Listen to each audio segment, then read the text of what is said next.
en el mundo machista latinoamericano se dice que hay señoras que nada le viene bien, ¿no es cierto? Bueno, a nosotros los adventistas, ahora en el buen sentido de la palabra, en realidad ninguna creación humana encaja con el modelo bíblico, ninguna. Pero no quiere decir que todo lo que contiene esas propuestas humanas sea desechable. Hay cosas que son buenas. Entonces, nosotros en realidad, por eso dice, fíjese, qué sabiduría la de la Biblia. Escudriñarlo todo y retener lo bueno. Aún de todos estos sistemas hay cosas buenas. Por ejemplo, la pedagogía del esfuerzo del trabajo es un valor de la modernidad. La pedagogía del esfuerzo del trabajo viene de los protestantes, de la Reforma protestante, que sobre la base de la Biblia revalorizaron la importancia del trabajo, la importancia de la educación. Ustedes saben que los primeros que crearon la educación pública en Europa fueron los luteranos. No había educación pública, había educación privada, en manos de la Iglesia. Cuando se rompe con la Iglesia, la educación, los luteranos dicen, no, nuestros hijos, ¿con qué se van a educar? ¿Van a seguir yendo a las escuelas conventuales? ¿A las escuelas parroquiales? No, nosotros tenemos que crear un sistema educativo al alcance de todo el pueblo, porque de la única manera que nosotros vamos a poder transmitir la doctrina de la Reforma es a través de la educación. Y por eso crearon en Alemania, en la Alemania protestante, que es la Alemania del norte, un sector del sur de Alemania quedó católica, como casi todo el sur de Europa. El sur de Europa quedó católico. El norte de Europa quedó protestante. Y fueron los alemanes los que iniciaron el sistema de educación pública. Y luego se fue extendiendo. Entonces, claro, de todos esos sistemas, así en bloque uno entero no nos calza a nosotros. Nada nos viene bien, es cierto, nada nos viene bien. De acuerdo con el modelo bíblico, no encaja todo dentro del modelo bíblico.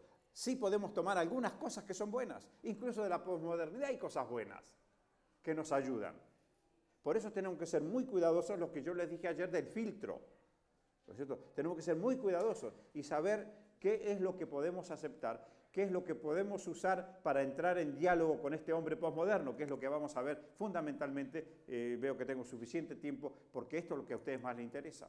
Cómo nosotros tenemos que trabajar con este hombre, que es el hombre con el cual estamos dialogando, el muchacho con el cual estamos dialogando. Cómo hacerle entender que me junto, me acompaño, dicen por allá en algunas regiones de la Argentina, no me caso, no quiero compromisos, es el descompromiso, ese chico posmoderno del descompromiso. ¿Cómo hacer ese chico que llega a los 30 años, ¿no es cierto? Allá se le llama el macho posmo, el macho posmoderno, que es muy macho, pero resulta que vive en la casa con el papá y con la mamá, y tiene 30 años y nunca trabajó, y 31, 32, etcétera. Y no lo vaya usted a despertar temprano, y no le vaya a pedir que acompañe al padre que va a trabajar y que es viejito como priora, y que le pida al hijo de 25, 30 años que vaya a trabajar. Ah, pa, déjame, pa. Porque nos dicen pa también. Ah, déjame, pa, déjame, ma. Yo estoy cansado. Está cansado de no hacer nada, pero está cansado. Bueno, esa es la realidad. Bueno, ¿cómo llegarle a ese? ¿Cómo llegarle? Si usted le dice que va a trabajar, es lo mismo que si lo quiere torturar a ese. Claro, vaya a hacerlo trabajar usted. Si él está bien así como está, no quiere cambiar. Bueno, este es el tema de la fe. Ahora, ¿cómo esto se traduce a los valores? Eso que nos preocupa tanto, especialmente a los docentes, los valores. Vean ustedes los valores que había en la modernidad y los valores que hay en la posmodernidad, en algunos casos son antivalores. Este es todo un tema que tengo desarrollado en un ensayo, pero que es sumamente interesante, pero yo lo he sintetizado así. Por ejemplo, este es un autor interesante, yo tengo acá el libro, pero este lo tengo yo nada más y no se lo doy a nadie, porque si no, mi fuente de trabajo se me viene abajo. Si ustedes descubren lo que dice este libro, yo me quedo sin trabajo. Lo descubrí yo, me lo guardo para mí. Me lo regaló un amigo de España. Pero hay que ser honesto intelectualmente y citar. Yo adapté esto. Las ideas que están acá dentro, yo las adapté, las puse todo en cuadros. Porque cada cuadro de esos son muchas páginas. Ustedes tienen ahí. Por ejemplo, esto es de la página 100 a la 108. Y yo lo sinteticé en una sola hojita. Así que ese mérito de Merleau también. No me pateen el tablero, no me saquen las fichas del ajedrez. Bueno, entonces, ¿cuáles son los valores? En la modernidad, la fe. En la posmodernidad, la increencia. Hoy hay increencia. Hoy el hombre de hoy no cree en nada. En todo caso, cree en lo que tiene en el bolsillo. Con todo respeto, se dice que algunos de los últimos presidentes que estuvieron acá en Estados Unidos lo votaron con el bolsillo y no con el cerebro. Y allá en la Argentina también. Votaban con el bolsillo. Dice, nosotros en la época de Menem podíamos ir a Miami 2 o 3 veces por año y veníamos llenos de televisores y cosas, porque teníamos el 1 a 1. No veían que ese televisor que se traía de acá y todas las demás cosas, chatarra que entró a la Argentina, la ropa, que teníamos buenas fábricas textiles, dejaban a miles y miles de desocupados, que son los que ahora, que antes tenían una industria chica o grande, que trabajaban, que eran operarios, que fabricaban carros, etcétera, etcétera, ahora están buscando comida de la basura. En eso no se piensa. ¿Por qué? Porque el hombre posmoderno se volvió egoísta, piensa en sí mismo. ¿No? Entonces, claro, con Menem podíamos ir 2 o 3 veces por año a Miami y traíamos todo lo que queríamos. Y lo que yo ganaba en la Argentina valía lo mismo acá. Ahora fíjese, como dijo un hermano y tiene razón, yo acepto. Dice, pero allá no hay intelectuales que piensen, y tiene razón. Hay intelectuales que piensan, algunos piensan mal. Lamentablemente, los que piensan, algunos piensan mal. Pero algunos no son más torpes porque no practican. Si practicaran, serían más torpes todavía. Porque fíjese usted, esto era cuestión de pensar un poquito nada más. Pensar un poquito y saber que esto iba a ocurrir. Es lo que yo sostenía como historiador, es lo que yo le decía a mis alumnos. Esta película yo ya la vi. En la Argentina, este sistema se aplicó en los años 70. Y especialmente fue el sistema económico de la dictadura militar. Se había aplicado en 1890, la Argentina potencia que era, hizo crack en 1890. En 1970 repetimos lo que se hizo en el 90.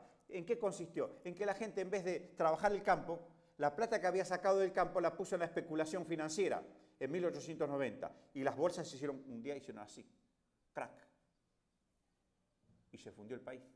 Y lo tuvo que levantar Carlos Pellegrini y 2 o 3 presidentes austeros que vinieron después, más o menos lo encaminaron, y la Argentina se volvió a levantar y tuvimos todavía una Argentina bastante fuerte hasta mediados de los años 1970. Y ahí sí, ¡crack! Cuando los productos que producíamos nosotros sin valor agregado dejaron de tener valor en el mercado internacional, nosotros nos fuimos al bombo. Se había desatendido la industria un poco también. Entonces, claro, lo que pasa es que hay gente, primero, hubo corruptos que sabían lo que iba a pasar, pero ellos se beneficiaron con el 1 a 1, etc. Ahora, ustedes imagínense, a esto voy. Yo voy a poner un ejemplo bien distante. Ustedes pueden creer, hermano, que un país latinoamericano, el dólar puede valer 1 a 1, igual en ese país latinoamericano, y en el Japón, con todo el poderío industrial que tiene, ellos tienen que poner 150 yens para comprar un dólar, y nosotros los vivos argentinos poníamos un pesito nuestro todo devaluado, que no servía para, que no tenía respaldo de ningún tipo, y valía lo mismo que el dólar. ¿Eso en qué cabeza cabe? En algunas cabezas de corruptos o de idiotas. Pero lamentablemente tuvimos en los gobiernos corruptos e idiotas, todos juntos. Tal vez corruptos los que gobernaron e idiotas los que los votaron. ¿No es cierto? Bueno, y esa es la historia. Y quedamos así. Quedamos en la ruina, hermanos. Estamos en la ruina. Pero la historia los tiene. Pero bueno, nosotros lamentablemente sabemos que algunas cosas, pero algunas cosas podrían ser diferentes. Tampoco le echemos toda la culpa a Dios, porque algunos, los adventistas a veces la hacemos demasiado fácil, ¿no? También en estas cosas que son decisiones humanas le echamos la culpa a Dios. Lo que pasa es que Dios escribe derecho sobre líneas torcidas. Dios escribe derecho sobre líneas torcidas. Nosotros provocamos las situaciones y Dios, como nos ama, trata de acomodarlas y empieza a escribir derecho sobre esa calamidad y en su amor nos ayuda y nos fortalece y nos ayuda a salir adelante, etcétera, etcétera. Pero la pata la metimos nosotros, no la metió Dios. Bueno, entonces fíjese, increencia, sacralización de la vida. Había un concepto de sacralidad. Ahora absolutamente secularizado todo, ¿no es cierto? Había objetividad, la objetividad en la ciencia, etcétera. Ahora es la subjetividad. No hay nada objetivo. Hay un rechazo total de la razón. Predomina el sentimiento. Vale lo que yo siento. No importa, ¿no es cierto? Y esto lo viven los padres también. Y a mí me gusta, y nosotros le hacemos ver que va a ser la desgracia del hijo o de la hija, y no hay caso. A mí me gusta. La quiero, lo quiero. Es bárbaro. ¿No es cierto? El papá le pregunta ¿qué hace? Y toco la guitarra, dice. Está bien tocar la guitarra, cada hermano que toca la guitarra me parece bien, para alabar al Señor. ¿Y qué hace? Y trabaja y toco la guitarra, dice. Y le aparece, ¿no es cierto?, con una colita por acá, por allá, no sé por dónde, ¿no es cierto?, los pelitos parados. Y es la propuesta que tiene para el futuro de la hija. Y los padres nos ponemos verde. Pero ella lo quiere. ¿Y qué le viste? ¿Y qué me importa? Yo no le vi. Lo quiero. No le pregunte. Porque si uno le pregunta qué le viste, ya le está pidiendo que razone. No. Nada de razón. La razón nos trajo a esto. ¿Veo cómo Satanás mezcla las cosas? Bueno, la ética. Antes se priorizó la ética. Ahora la estética. Por eso yo veo que a veces, con todo el respeto que tengo acá por el pastor, que él hace el equilibrio, nosotros tenemos los faraones que apilan ladrillos y hacen edificios lindos, pero que muchas veces, yo sé que el pastor Antonio no es así, que muchas veces descuidan lo más importante, que es lo interno, es la ética, la conducta, ¿no es cierto? Entonces dejan lindos monumentos, pero cáscaras. ¿Qué hay adentro? Entonces, priorizan la estética a la ética. Cuando las dos cosas tienen que ir juntas. Por supuesto, yo veo acá, qué lindo que están esos vitrós. Las dos cosas juntas. La austeridad con lo lindo. No hay que gastar mucha plata para hacer cosas lindas. Hay que tener sentido común, que como dijo alguien es el menos común de los sentidos. Y administrando bien los recursos, se pueden hacer cosas lindas también. Y se puede unir la estética con la ética. Una no tiene que reemplazar a la otra. O la una o la otra. No, las dos juntas. Yo no estoy en contra de la estética, pero sí de que se desplace a la estética, a la ética por la estética. Antes nosotros sentíamos culpa. Ahora es la aculpabilidad. Entonces usted no le puede ir con ese discursito, te tienes que arrepentir de los pecados, como se decía antes. Sí, el hombre posmoderno, ¿qué pecado? No tiene idea de pecado. ¿Sentimiento de culpa? No tiene sentimiento de culpa. Ya los psicoanalistas se quedaron sin trabajo en algunos aspectos, pero son vivos, se la están rebuscando. Entonces los psicoanalistas, que antes detestaban todo lo que era nueva era, se han reciclado como nuevaeristas. Entonces se ponen consultorios y aprovechan la volada, porque antes nos trabajaban la conciencia con el sentimiento de culpa. Freud, ¿no es cierto? Sentimiento de culpa, alguna cosa, entonces todo pasaba por lo sexual, todo pasaba por lo sexual. Y ahí se hacían la plata, los tratamientos largos, etcétera, etcétera, ¿no? Nunca se terminaba. Entonces, la culpa, ahora no hay culpa. Así que, ¿de qué le vamos a hablar de pecado? ¿Qué es pecado? Yo hago lo que me parece y a mí me parece que está bien y chao, que te vaya bien. Entonces, vamos a ver cómo trabajar con eso. Antes había idea de pasado y había proyecto para el futuro. Ahora se vive el presente. Vivo hoy, el hoy. El mañana no es mío, el pasado tampoco. Y por un lado tienen razón. El pasado ya pasó, fue, chao. No lo tengo, se me fue. El futuro no es mío. ¿Ven la estrategia de Satanás? Tenemos el presente, tenemos que romper el presente. El hoy, hoy. Hoy tengo que romper, hoy tengo que conseguir todo, lo rápido, hoy. ¿no es cierto? Por eso la historia, antes se aceptaba la historia, hoy no, hoy el relato. Cualquier cosa es válida, como me contestaron a mí. Por eso en la posmodernidad todo vale y nada sirve. Y fíjese, esto es tramposo también. Yo les decía el tema de que usted en la gente de hoy encuentra tolerancia. Ah, sos adventista, qué bien, muy, te felicito, muy bien, vamos a ser respetuosos, vamos a respetar. Entonces respetan al adventista, al hinduista, me parece bien, ¿no es cierto?, al budista, y todos tienen derecho, fantástico. Todo está bien. Esa es una parte positiva, ¿no es cierto? Pero por otro lado, todos tienen razón. Y nosotros sabemos que no es así. No todos pueden tener la razón. Si la Biblia... Entonces, ¿cómo le vamos a ir? No, porque... Como me contestaron a mí. No, yo voy, pero usted está con la Biblia, dice. Entonces, la Biblia tiene múltiples interpretaciones. Todos los relatos son válidos. Yo agarro el Bhagavad Gita y ahí andan los hinduistas leyendo. El otro anda leyendo el otro libro, cada cosa. Y todo vale. Todos los relatos son válidos. Ninguno es mejor que el otro. Y eso es un problema para nosotros. ¿No es cierto? Es un problema para nosotros. En la modernidad había una unidad. En la posmodernidad hay diversidad. Esta es otra de las características, ¿no es cierto? Eso de la unidad, a algunos nos condujo al uniformismo. Una cosa es la unidad. Nosotros los adventistas estamos de acuerdo con la unidad. No debemos estar de acuerdo con la uniformidad. No es cuestión que nos metan a todos en la raviolera y nos saquen, y se usa la expresión raviola acá, raviola, esa comida, esa pasta rellena, cuadradita, se usa un rodillo, ¿no es cierto?, que se le pasa eso y todos salen igualitos, todos con la misma medida. Algunos creen, aún dentro de nuestra iglesia, que hay que pasarnos a todos por la raviolera y sacarnos a todos del mismo tamaño y con el mismo relleno. No es eso lo que Dios hizo, ¿no es cierto? No es eso lo que Dios hizo. Pero, entonces, ahora, una cosa es la unidad y otra cosa es la uniformidad. La raviolera es la uniformidad. Nosotros, Dios nos hizo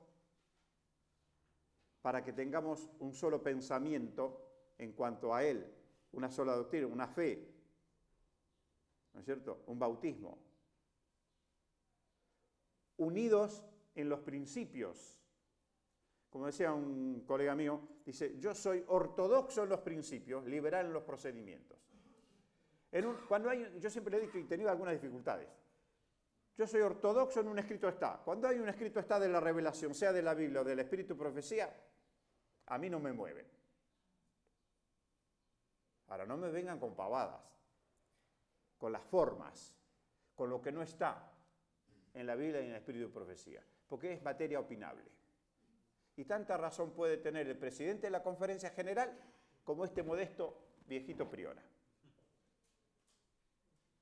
En lo escrito está absolutamente unidos. En las doctrinas, que son los principios, absolutamente unidos. En todo lo que se sale del escrito está, respetémonos. Respetémonos. Respetemos la opinión. ¿No es cierto? Seamos prudentes, respetemos el lugar. Yo, por ejemplo, pregunté cómo son acá. Yo, por ejemplo, estuve en Venezuela, prediqué en la iglesia central de Caracas. Y bueno, le pregunté al pastor, no, dice acá, era un culto de oración. No, dice acá tienes que ir con traje, con corbata. Perfecto, no tengo ningún problema. Eso es respetar. No me hace ni mejor ni peor, pero yo voy a ser respetuoso de las costumbres. No afecta a la fe, pero es la costumbre. Tenemos que ser respetuosos, ¿no es cierto? Pero no es una cuestión de fe. No tiene nada que ver la corbata, la camisa, el color negro o claro. Nada que ver con la fe. Pero bueno, forma parte de las costumbres que tenemos que ser respetuosos en cada lado donde vamos. Y listo. Bueno, el colectivismo, o sea, había proyectos en donde se tenía en cuenta al otro, en el proyecto de la modernidad. En la posmodernidad es el individualismo total. Por eso se habla del yoísmo. Me intereso por mí y lo demás que reviente. ¿No es Es tremendo ese aspecto, ¿no? El progresismo, en aquella época, ¿no es cierto? La idea de progreso, de que puede haber cambios, siempre que sean para bien, etc. Ahora hay neoconservadurismo, que se advierte también en la política, un retorno al neoconservadurismo, que no es lo mismo que el liberalismo. Lo que pasa es que en economía se confunde liberalismo con conservadurismo, y no es nada que ver, son dos cosas diferentes. Inconformismo, con conformismo. La gente de la modernidad era inquieta, no estaba conforme con lo que había alcanzado, siempre quería alcanzar otra cosa, algo diferente, etc.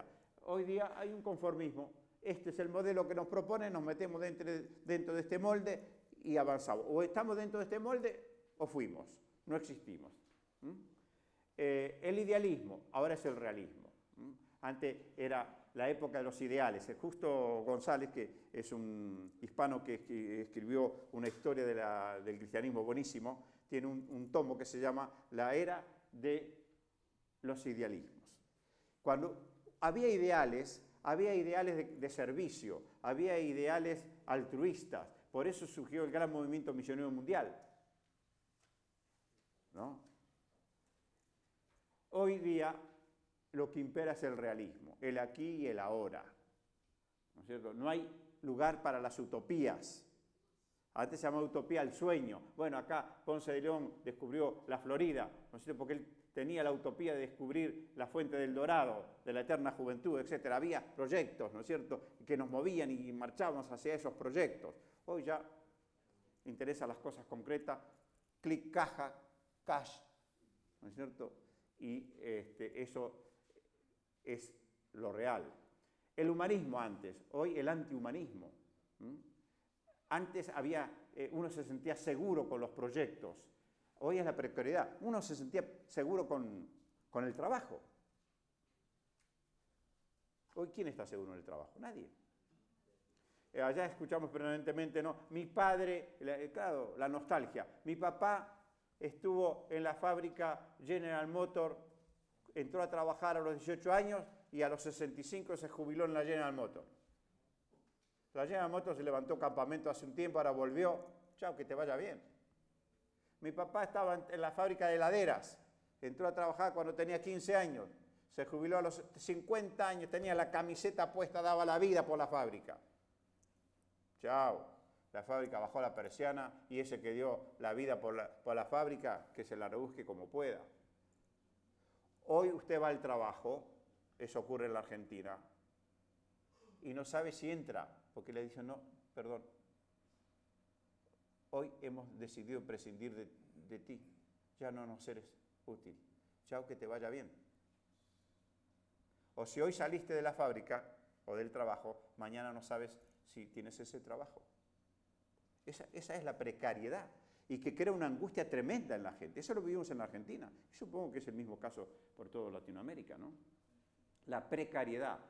Antes había convicciones firmes, hoy es el hombre light, el hombre liviano, ¿no? Así como es liviana la comida, lo rápido es lo que vale, ¿no es cierto? El hombre también es el hombre light. Hay un trabajo muy interesante de un español, creo que traje yo por acá algo, vamos a ver. Antes estaba la pedagogía del esfuerzo, ahora el facilismo. Buscamos hacer el menor esfuerzo posible, eso lo han vivido nuestros hijos. El menor esfuerzo posible. Mira, aquel hace lo menos posible y mira qué bien que le va. Y vos te estás matando ahí, mira qué conseguiste. Y consiguió formar una familia. El padre, sí, pero vos te llevó 30 años, yo ahora en 3 años, en un año, yo voy a tener lo que vos tuviste en 30 años. Pero ese padre de familia, durante 30 años, se esforzó, formó una familia, educó a sus hijos, etc., tuvo una casita, llevó una vida ordenada. Oh, este viejo, yo lo voy a hacer en 2 años, en 3 años. ¿No es cierto? Bueno, esto es justamente, antes existía el prometeísmo, se llama, ¿no?, en historia, aquel que siempre tiene proyectos y que sigue adelante y que se esfuerza, ¿no es cierto? Ahora es el narcisismo. Me miro al espejo, qué lindo que soy, qué bien que me va, fantástico, y no me interesa los demás, no me interesa tener una actividad con la cual ayudar al otro. Por suerte ustedes son muy solidarios, yo me di cuenta que ustedes son muy solidarios, se ayudan entre... Y si no nos ayudamos entre nosotros, ¿quién nos va a ayudar? Y no pierdan la solidaridad. Por eso yo milito en el cooperativismo, allá en mi tierra, porque todavía es uno de los pocos proyectos solidarios que quedan. Muchas fábricas allá en la Argentina las salvaron los empleados. Les doy un caso. Un día, una fábrica textil que andaba muy bien, trabajaba bien, los dueños desaparecieron. Menos mal que los empleados se quedaban adentro de la fábrica y trabajaban con la justicia y no, durante 90 días se quedaron dentro de la fábrica para que los dueños no volvieran o sea, le dejaron de pagar los sueldos, todo, pero ellos temían que se llevaran, como hacen siempre, se llevan las máquinas y la materia prima. Así que ellos la ocuparon hasta cuando consiguieron el fallo de la justicia, la volvieron ellos a poner en actividad. Formaron una cooperativa, los mismos empleados, y conservaron la fuente de trabajo. De esos hay varios casos allá en la Argentina. Pero fíjense, ¿no? El tema ese de la solidaridad, o de la insolidaridad. Es cierto, el proyecto moderno era un proyecto de solemnidad, hoy es festivo. Yo creo que, y acá uno tiene que hacer la síntesis, el cristiano tiene que ser alegre, porque tiene todo para hacerlo. Y sin embargo hemos dado muestras de no estar contentos con el cristianismo, porque andamos con caras largas, como si estuviéramos disgustados, cuando debemos ser, insisto, no reírnos en un velorio, pero tenemos motivos para ser alegres. Creo que esto se me va a caer. Exacto, vamos a ponerlo de vuelta en su lugar. Bueno, el proyecto de la modernidad era consistente, sólido, bien arraigado. No hay proyectos, por lo tanto todo es superficial en la posmodernidad. Tiene pocas raíces. Es cierto, en la modernidad había intolerancia.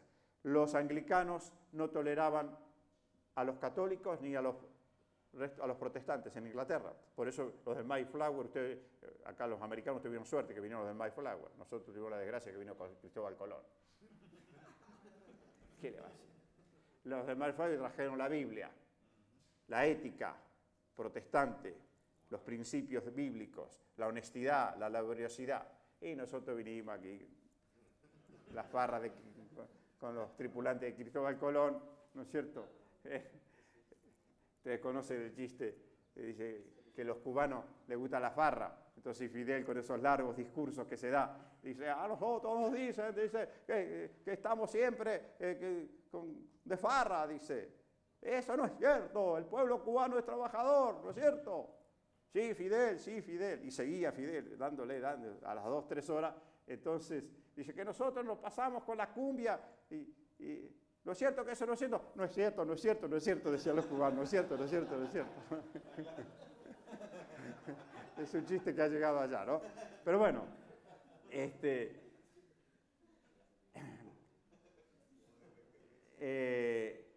hemos sido intolerantes, el proyecto moderno ha sido intolerante. Por eso, una cosa buena es la tolerancia que hay hacia todos los pensamientos. Por eso, a nosotros nos cuesta decir, ¿qué agarro? Este completo, no lo puedo agarrar completo. Menos. ¿Se dan cuenta cómo Satanás... Lo mismo en política.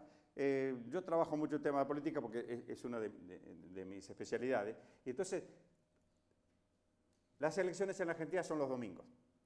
El sábado a la noche, por supuesto, respetando las horas del sábado, puesto el sol, empieza a golpear la puerta de mi casa. Profe, ¿por quién voto? Le digo, hijo, yo no te voy a decir por quién tienes que votar. Tú te tendrías que haber tomado tiempo para analizar las plataformas, lo que proponen los políticos, por supuesto, a eso descontarle el 80% porque son todas mentiras, ¿no es cierto? Lo que proponen los políticos y el político que dice que lo va a llevar a cabo. También tienes que analizar si tiene las condiciones morales. Entonces, después de eso, ¿qué tienes que hacer? Piensa cuál de esas propuestas es la que más se acerca a la Biblia. ¿No es cierto? Yo digo, definitivamente, no voy a poner un ejemplo, yo siempre afuera pongo un ejemplo de Estados Unidos. Lo que no debe ser un adventista en Estados Unidos, porque estoy afuera, pero acá voy a poner un ejemplo de Inglaterra. Un adventista del séptimo día, como allá en Inglaterra tiene que elegir o por los conservadores o por los laboristas, un adventista del séptimo día tiene que analizar y tiene que tomar una decisión. Allá en Argentina, como somos alegres, tenemos 14, 15, hay 40 candidatos, todos quieren ser presidente. ¿No es cierto? Bueno, es más difícil. Pero un adventista allá en Inglaterra tiene que tomar una decisión. Yo diría así. Jamás un adventista del séptimo día que cree en la Biblia y que cree en el Evangelio puede votar por los conservadores. Nunca.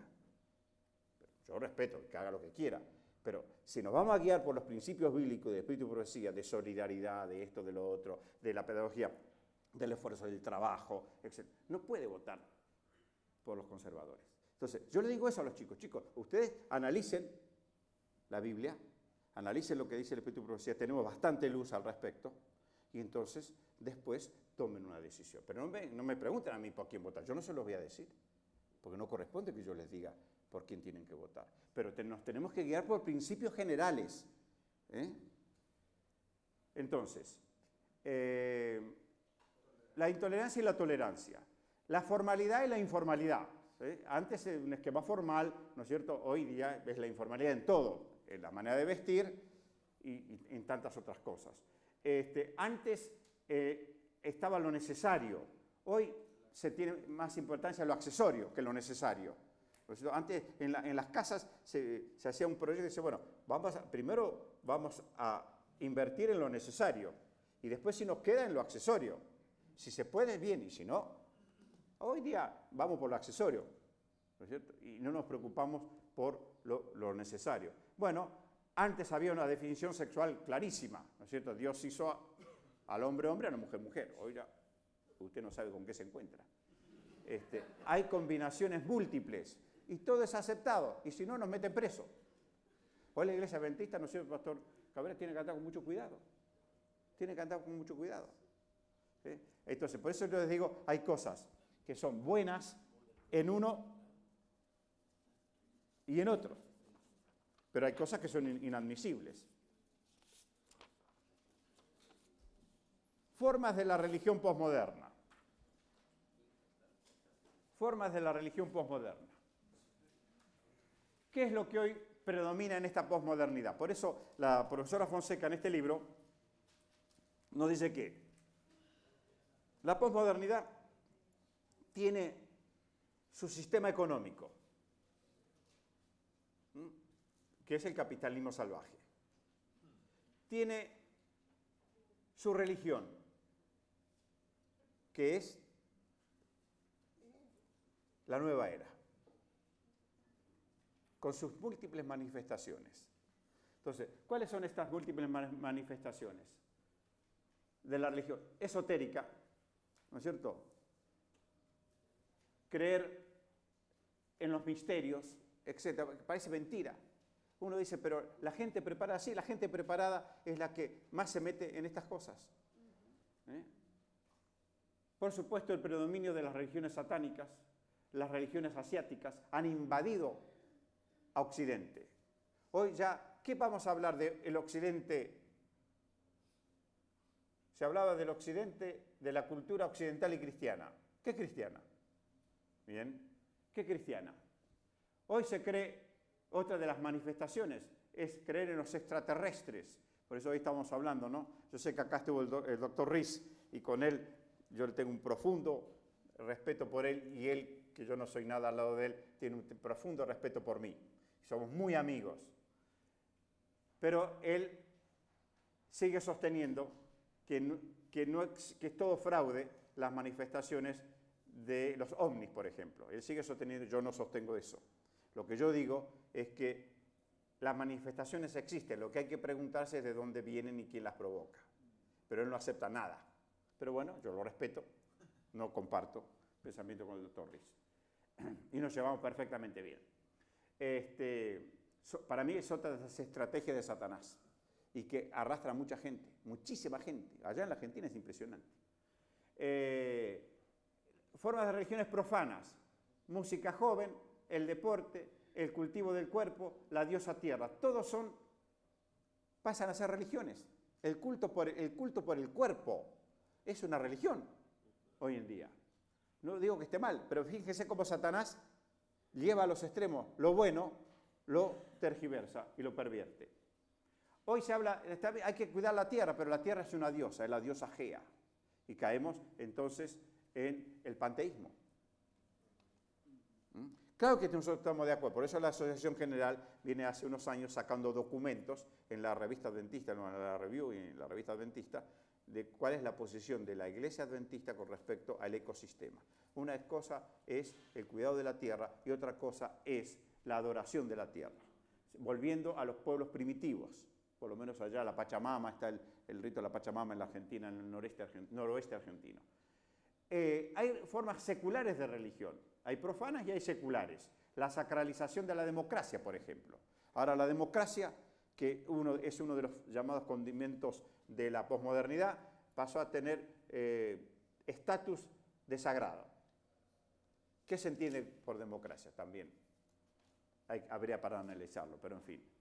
La exacerbación del nacionalismo, por otro lado, que están causando todas estas cosas que estamos viendo en muchas partes, ¿no es cierto? Ya en la Argentina están reapareciendo los grupos nazis, con el uniforme de Hitler, etcétera, etcétera, usan las mismas formas, etcétera, etcétera.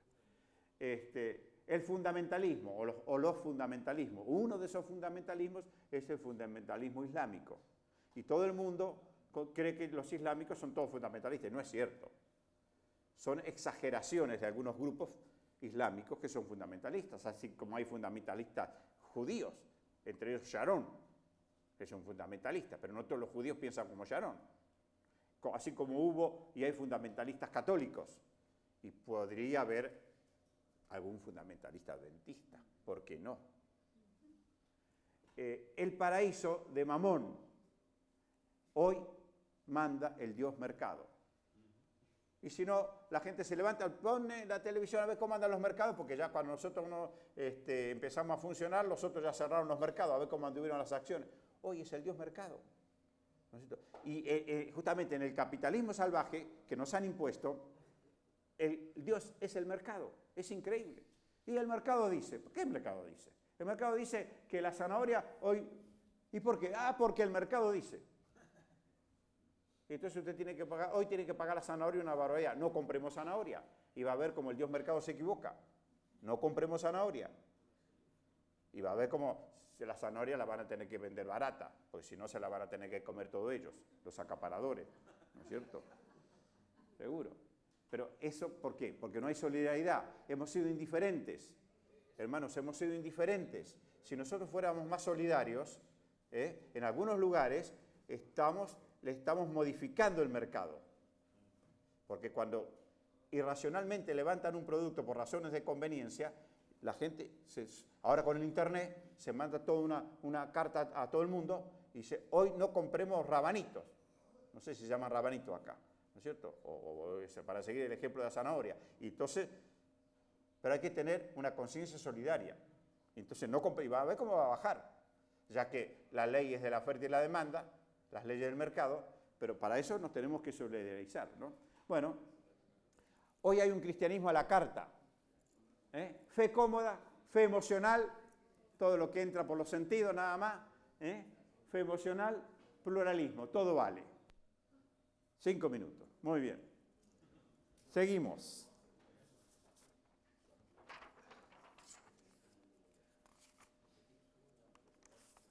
Y ahora sí, entramos en un tema muy lindo, que es este.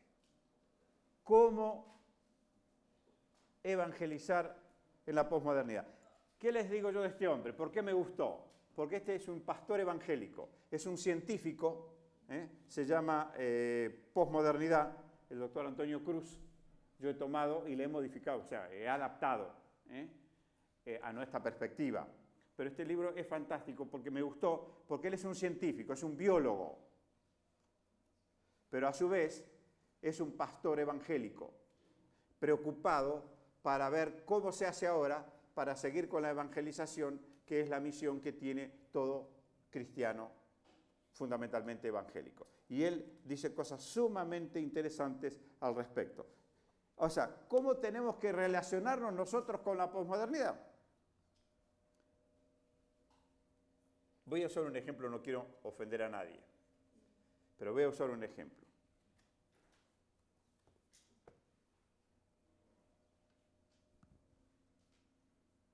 Yo creo que una de las cosas que han ocurrido más importantes, usándola bien, es todas estas cosas tecnológicas.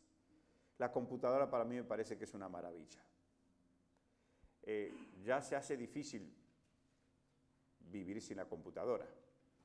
O sea, tenemos que aprender a convivir con estas cosas. Por ejemplo, uno se resiste al cajero automático, pero ahora nos están obligando a todos. Yo, viejito, tengo que ir al cajero automático. Yo estoy en un pueblo chico y a mí el cajero me paga igual la jubilación si no voy al cajero automático. Pero en las grandes ciudades fuiste, o usás el cajero automático o fuiste. Entonces, tenemos que aprender a convivir con esa realidad. Nosotros como cristianos estamos en la posmodernidad. ¿Qué hacemos? ¿Ignoramos? ¿Ignoramos al hombre posmoderno? ¿O nosotros creemos que es una fantasía el hombre posmoderno? ¿Que lo creó alguien? No, ese hombre existe. Está a nuestro lado, camina junto con nosotros, come con nosotros, trabaja con nosotros. Tiene esa mentalidad, le han metido eso en la cabeza. ¿Cómo trabajar con él? Y eso es lo que se plantea aquí el pastor Cruz. Yo ahora lo empiezo a llamar entonces el pastor Cruz.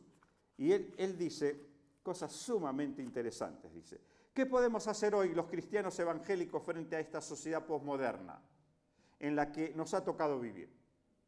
Ya está instalado. Dice, ¿sigue siendo relevante todavía en la actualidad el mensaje de Jesucristo? Nos preguntamos. Él se pregunta. ¿Tiene sentido hablar de salvación en esta época en la que los seres humanos parece que solo se interesan por sacarle el máximo partido a la vida? Si el Evangelio sigue siendo necesario, ¿cómo podemos enseñarlo? ¿Cómo deberíamos entender la evangelización en la posmodernidad? Buenos planteamientos se hace este hombre. Entonces ahora habla de la necesidad del Evangelio. Dice, el ser humano siempre ha tenido necesidad del mensaje evangélico. En nuestros días lo precisa con más intensidad que nunca, aunque no sea consciente de ello. Eso es lo que nosotros tenemos que tener claro. El ser humano sigue siendo el mismo, con otra empaquetadura. Lo que pasa es que lo que tenemos que hacer es ver cómo romperle la empaquetadura. Al ser humano de hoy en día lo empaquetaron, le metieron una escafandra. ¿Cómo penetrar esa escafandra? Ese es el problema. De ahí que hoy, en los albores del siglo XXI, los seres humanos continúen necesitando a Dios a pesar de todas las apariencias. Como escribe un autor, González Carvajal, dice, tal vez sea necesario ahondar un poco bajo la superficie, pero al final descubriremos que también el hombre actual tiene sed de Dios y languidece lejos de sus fuentes, porque en realidad las grandes preguntas de la condición humana siguen ahí, sin que nadie aporte soluciones satisfactorias. Hermanos, esas 4 preguntas que yo les planteé ayer al comenzar el curso, siguen ahí. ¿O ustedes creen que el hombre posmoderno no tiene las preguntas esas? ¿De dónde vengo? ¿Qué soy? ¿Para qué estoy? ¿Y hacia dónde voy? Las preguntas están ahí. El tema es cómo abordar a ese hombre que está revestido con esa coraza, con esa escafandra, que se llama posmodernidad. De eso hablamos en la siguiente hora.